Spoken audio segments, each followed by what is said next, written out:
I am Erin Chandler, Assistant Professor of English. I'm Heather Tinsley, Associate Professor of Biology. And I'm Andrea Eckleman, Assistant Professor of Political Science.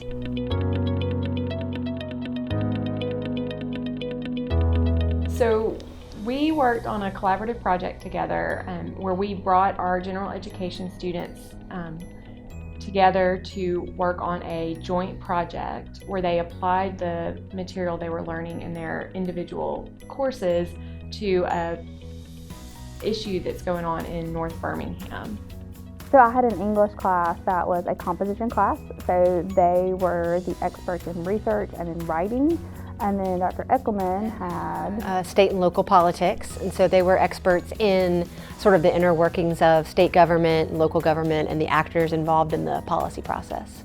And so my students were biology students, and so they served as our science experts. And the issue that we were looking at was a Superfund site that is in North Birmingham and has been kind of plaguing the community for a long time. And it dates back to policy issues from the 60s and 70s and issues not recognizing community culture, some environmental racism and things like that. So we asked them essentially, what is this problem? Outline this problem for us. Tell us why this matters, tell us who the stakeholders are, and tell us what solutions you possibly have. So across the semester, we got our classes together every other week, and they had to tackle this issue using deliberative discourse methodology. Where basically they were forced to talk to each other. And they represented different stakeholder groups in the issue, and so they were, they might have represented a company or a neighborhood or a nonprofit organization. Or the government. Or the government. And we forced them to discuss the issues and why their stakeholder group felt the way that they did and back that up using information that they had gained in their courses.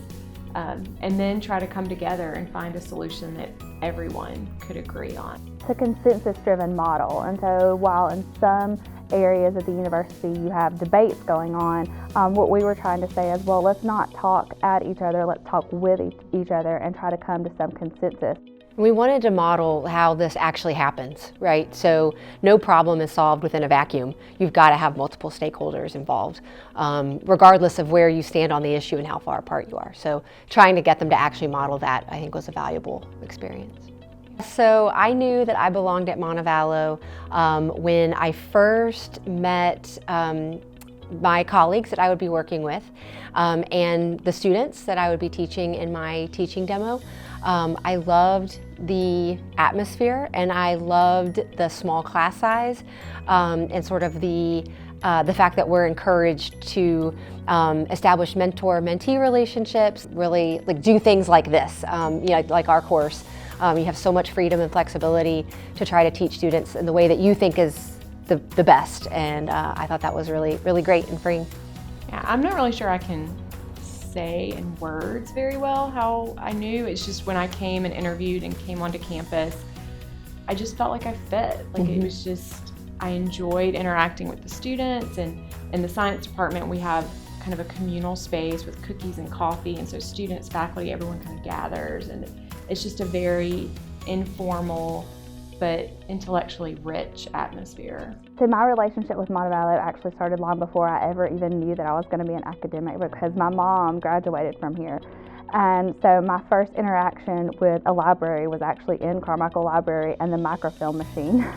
and so, I don't know, I guess that's sort of telling that I ended up getting an English degree. Like my mom, she graduated here with an English degree after she was a returning student, which was my second reason for loving Montevallo so much, and that I get those returning students, I get those first generation students, and I also get those rural students who are much like myself. I'm able to say, yeah, I was here, I've seen this. Let me help you, let me take your hand.